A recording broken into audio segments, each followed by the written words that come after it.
Madame Grolet, à vous. Le métro, oui, voilà. Bonsoir à tous. Et je joins mes remerciements à ceux de Madame Zimmermann donc, sur l'organisation de ce débat qui est important en public, comme ça. Et je suis heureuse que la salle soit aussi remplie des partisans de chacun, mais également de citoyens du quartier. Alors, le thème de l'aménagement de l'espace public, des transports en commun, circulation, stationnement, m'est tout à fait sensible. Parce que j'ai habité ce quartier jusqu'à il y a quelques années et je suis partie de cette rue Charles-Abel parce que le stationnement est devenu payant. C'était en 2006 ou 2006 et la situation est devenue insupportable pour tous les riverains. Donc je partage tout à fait le souci qui nous est présenté. Et pour moi, c'est une priorité absolue donc de rendre la fluidité à notre ville. Ce n'est pas seulement le problème de ce quartier. À l'époque, c'était un problème de stationnement, de macarons pour les riverains. Maintenant, le macaron pour les riverains a été instauré. En revanche, on a une asphyxie progressive du quartier. Et quand certains réclament donc une diminution du trafic de circulation, je crois que ça n'est pas la diminution du trafic qu'il faut souhaiter parce que ce serait la mort. C'est plutôt actuellement une paralysie du trafic qui s'opère, notamment en raison des travaux du Métis et de la diminution des voies qui ont été rétrécies. Il y a des feux rouges partout. Bon, c'est l'extrémité du quartier, mais finalement toute la ville a été impactée, et notamment ce quartier.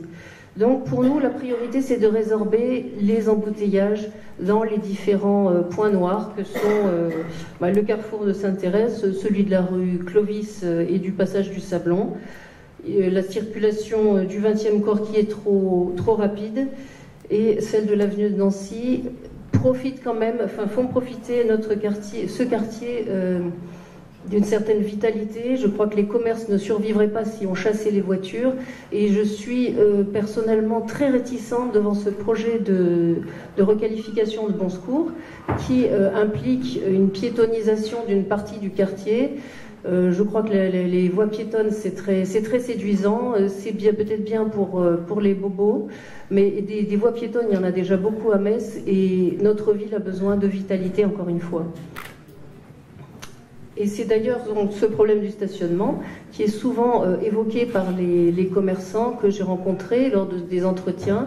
Les problèmes principaux qui sont posés et auxquels j'entends répondre, c'est celui de la sécurité et celui du stationnement, sans compter celui de l'éclatement du centre-ville dont on parlera peut-être plus tard.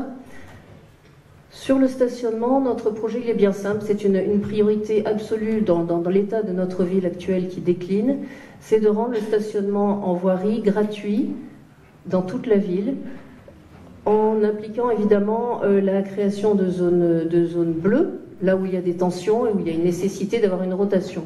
Ce stationnement gratuit, c'est un choix que nous avons fait, c'est un choix budgétaire qui sera compensé par des économies, parce que gouverner, c'est choisir. Il faut bien faire des choix dans l'intérêt de notre ville qui, encore une fois, se porte très mal.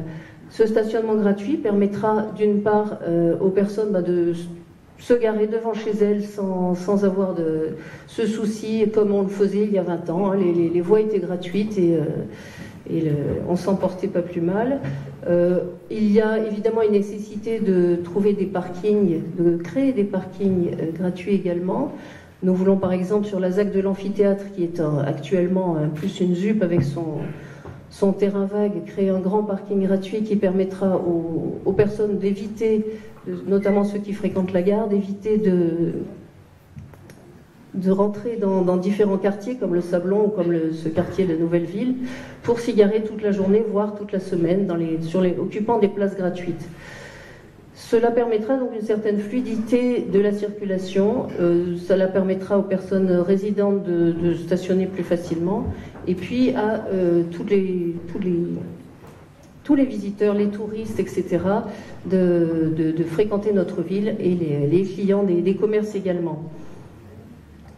On ne peut pas parler donc non plus du stationnement, de la circulation et du transport en commun sans évoquer, comme l'a dit Madame Zimmermann, les voies, les lignes de bus qui ont été supprimées au profit du métis. Alors moi je ne me satisfais pas si facilement donc du passé en disant bon maintenant il faut tout adapter. Je crois qu'il y a quand même des responsabilités qui ont été lourdes de ceux qui ont mis en place, l'équipe sortante qui a mis en place ce métis, et de ceux qui ont accepté, qui ont voté pour, qui se sont abstenus dans ces projets.